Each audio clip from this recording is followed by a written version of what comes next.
मेरे बचपन के दिन, मेरे बचपन के दिन कितने अच्छे थे दिन। मेरे बचपन के दिन कितने अच्छे थे दिन। आज बैठे बिठाए क्यों याद आ गए। आज बैठे बिठाए क्यों याद आ गए। मेरे बिछड़ों को मुझसे मिला दे कोई। मेरे बिछड़ों को मुझसे मिला दे कोई। मेरा बचपन कोई मोल ला दे कोई। मेरे बचपन के दिन। मोअज़्ज़िज़ टोस्ट मास्टर साहिबान, मेहमान गरामी और हाज़रीन महफिल, अस्सलाम वालेकुम और आप सबको नया साल मुबारक हो। ये जो गाना मैंने गुनगुनाया मोहम्मद अली शैकी और अफशा नूर का, जो कि पीटीवी में हमारे बचपन में आता था और अभी मैं उसको गुनगुनाता हूँ। इस गाने से बहुत सारी यादें वाबस्ता हैं और ये गाना मुझे मेरे बचपन में ले जाता है। तो आज के दिन जो आपसे मैं गुफ्तगू करूंगा वो कुछ अपने बचपन के हवाले से करूंगा और कुछ अच्छी यादों के हवाले से करूंगा। अब तक जो मैं अपनी तमाम तकारीर में अपने हवाले से गुफ्तगू कराता आता हूँ वो कुछ मोटिवेशनल, कुछ लोगों को उजागर करने के लिए, कुछ माशरती बुराइयों की उजागर करने के लिए उस पर मैं गुफ्तगू करता हूँ। लेकिन आज मैं आपसे अपने बचपन की कुछ अच्छी यादों के हवाले से कुछ गुफ्तगू करना चाहूंगा। मुझे आज भी याद है कि मैं 5 साल का था। हमारी रिहाइश बंदर रोड पर दिल पसंद की स्वीट्स के बिल्कुल सामने वाले कोने पे, उर्दू बाजार के कोने पे होती थी। दूसरी मंजिल का फ्लैट था। हम मैं 5 साल की उम्र में अपनी बालकनी में खड़ा होकर मुख्तलिफ लड़कों को गली कूचों में जुम्मे वाले दिन क्रिकेट खेलता हुआ देखता था। इस तरह से जब मैं बड़ा हुआ तो 6 या 7 साल की उम्र में मेरे वालिदैन ने कहा कि हम इसको भी अब इजाज़त देते हैं कि तमाम बाकी के मोहल्ले के लड़कों के साथ क्रिकेट खेलना शुरू करें। तो यूं मैं अपने घर से बाहर पहली दफ़ा मैंने कदम रखा। ये बात मैं इसलिए बताना चाह रहा हूं कि मेरे लिए बहुत बड़ी उस वक्त के हिसाब से ये कामयाबी थी। तो बचपन में जब मुझे ये इजाज़त मिली और ये बताया गया कि ठीक है जी, अब आप भी वो जो नीचे गली में मोहल्ले में जाके जितने भी लड़के हैं उन क्रिकेट जो खेल रहे हैं उनके साथ आप क्रिकेट खेल सकते हैं, तो बड़ी खुशी हुई क्योंकि ऐसी कामयाबी शायद उस वक्त ऐसा लगा कि दुनिया ही मैंने फतह कर ली है। तो खैर, ये वाकया मैं इसलिए भी बयान कर रहा हूँ कि मैं 5 बहनों का एक इकलौता भाई था। मेरे माँ बाप के लिए ये बहुत बड़ा फैसला था कि एक इकलौते लड़के को घर से निकालना और गली के मोहल्ले के लड़कों से के साथ उसको खिलाना, क्रिकेट को खिलाना। तो खैर एनीवेज, मैं उन लड़कों के साथ क्रिकेट खेलना शुरू हुआ और मुझे आज भी याद है कि जब वो क्रिकेट हम खेलना शुरू होते थे तो हर जुम्मे वाले दिन, जुम्मे की नमाज के बाद वो क्रिकेट स्टार्ट शुरू होती थी। सबसे पहले तो 2-2 रुपए हम इकट्ठे करते थे। उन 2-2 रुपए के इकट्ठे करने के बाद हमें मालूम होता था कि जी कोई 12 या 11 लड़के हैं जिससे 22 रुपए या 24 रुपए जमा हो गए। अब इसमें क्या आएगा इन 24 रुपयों में?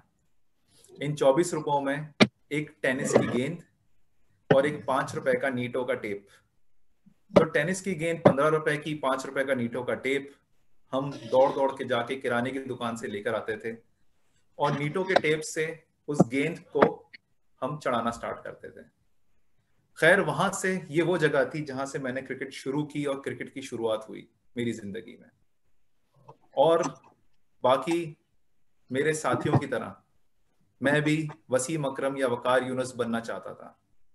तो खैर, वक्त गुजरता गया, पहली जमात से दूसरी जमात तीसरी जमात, और अब गुलाम कादिर साहब जो थे वो अच्छे क्रिकेट खेलने लग गए थे और ये कोई छठी जमात में आ चुके थे और 12-13 साल की उम्र हो चुकी थी उनकी। इस दौर में जो गेंद थी वो बहुत तेज कराने लग गए थे, तो दूर से आते थे और वो गेंद कराते थे और बल्लेबाज को उनकी विकेटों पे मार के उनको आउट करते थे। 1-2 साल और गुजरे तो नवी जमात में आए। अब जब नवी जमात में आए तो बनने संवरने का सलीका आने लगा। एक अच्छी शर्ट और एक अच्छी पैंट पहन के और बालों को अच्छे से बना के गली में जाने लगे। तो गेंद कराते कराते एक नजर पड़ी पहली मंजिल पे। तो पहली मंजिल पे खड़ी हुई थी मोहतरमा आयशा, और आयशा साहिबा के साथ नजरें मिल गईं।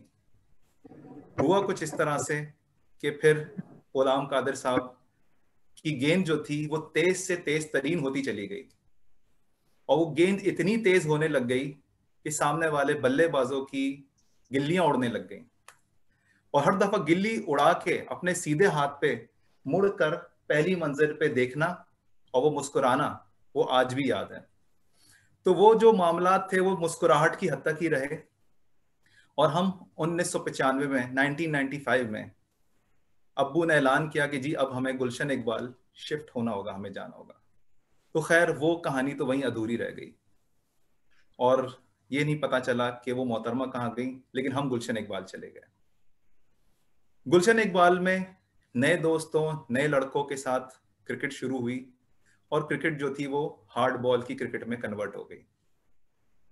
बैतुल मुकर्रम मस्जिद के करीब एक ग्राउंड होता था, फिर सर सैयद यूनिवर्सिटी के बराबर में ग्राउंड होता था, एक ICMA के बराबर में ग्राउंड होता। गर्ज Gulshan Iqbal, federal B area, Azizabad, इन तमाम इलाकों के हर ग्राउंड की हर पिच पे गुलाम कादिर साहब अपनी गेंदों का जौहर दिखाने लग गए, और बड़े से बड़े बल्लेबाजों के हाथ और मुंह को तोड़ने लग गए। तो ये मेरी क्रिकेट का जो था वो आगाज हुआ, और ये मेरे बचपन का हुआ। लेकिन यहाँ पे मेरी कुछ दोस्तियां और मजीद पक्की हुई। इधर जो उम्र आ गई थी, ये कॉलेज की उम्र आ चुकी थी।